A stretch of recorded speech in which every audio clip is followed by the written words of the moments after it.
It's the world's largest religious gathering, and Indian health officials fear the month-long festival will also be a super-spreading event. Millions of devotees have already gathered to dip in the Ganges River as India overtakes Brazil to become the country with the second highest number of COVID cases. The real threat is not so much in the number of cases. The threat will be in the number of deaths. Serious infections flooding the hospitals.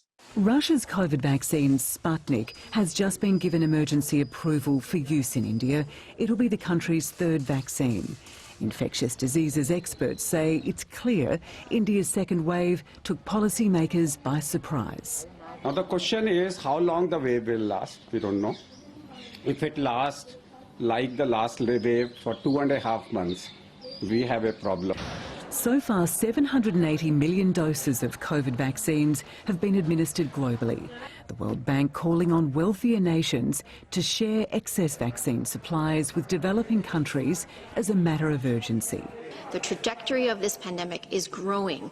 In the 7th week in a row, we've had more than 4.4 million new cases reported in the last week.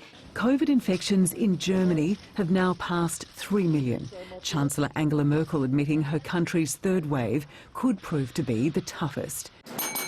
But in the UK, where new infections have slumped on the back of a successful vaccination program, they're celebrating the further easing of restrictions.